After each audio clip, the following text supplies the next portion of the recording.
haven't got that many bad Transformers. I trust my judgment enough that when I see one in the shop, I can tell if it's good or not, and I'll pick it up as opposed to the crap one.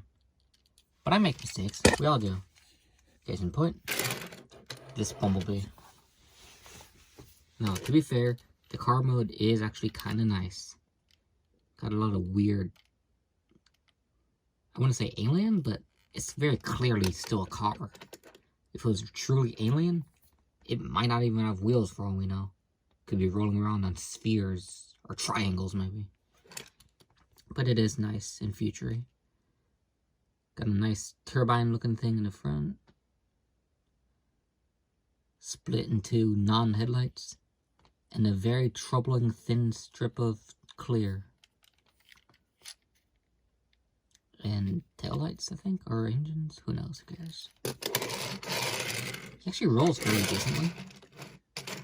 But I'm gonna get into some issues. Some of the pegs for getting this kibble on, they broke. But even when they did work, they didn't really. Had a hell of a time staying pegged. So this will never be flush. So not much else to say about the car, except this weird thing. Let's transform it, and the issues will become very, very apparent.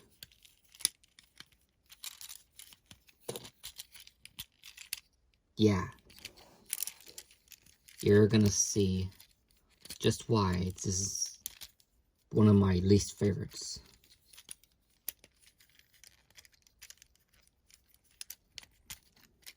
Some of this may look a bit familiar, and I'll explain why once I get to robot mode.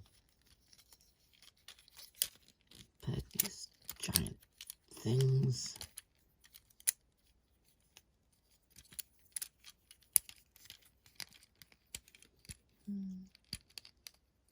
Wait,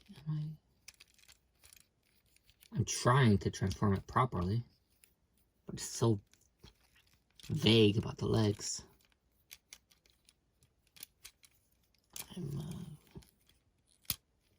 I'm calling that one done. There's probably a way to do it, but I'm hard-pressed to say I care. Thing gives me slight distress just to look at.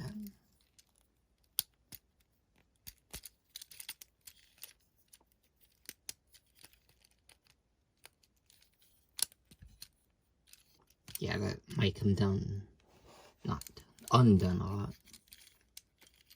Well, done, yeah.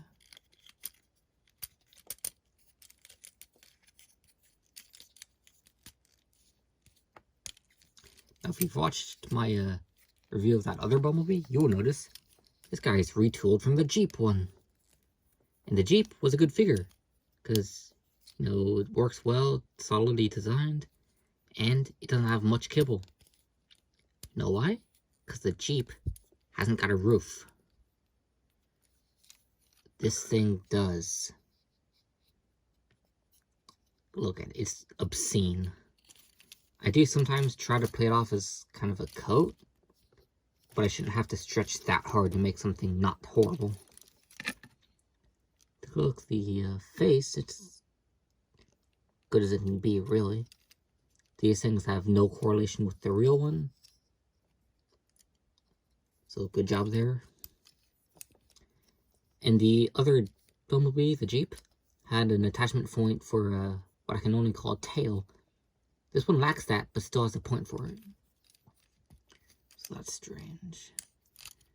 And as I'm sure you've noticed, the yellow matching, they didn't even try.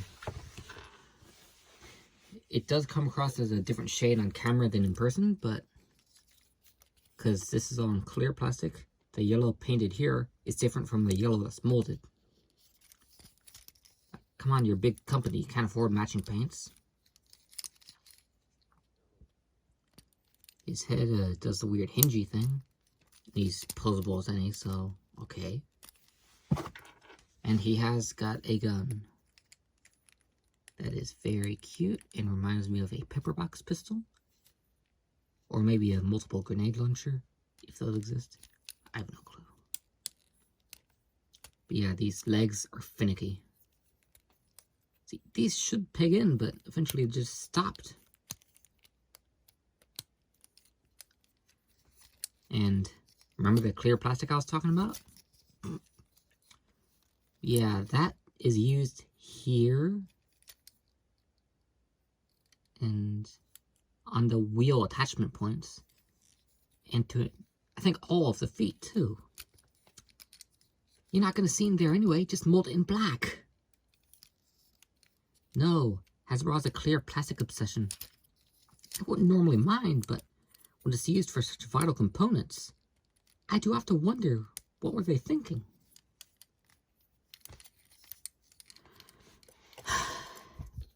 I wouldn't get this thing. Get the cheap one instead. They did do this first as Cliffjumper, of all people, which is a funny reversal, but if this one sucks so bad, I wouldn't see where I'd get that one. If you want a Cybertronian Bumblebee, get the one from War for Cybertron, the video game, not the other thing.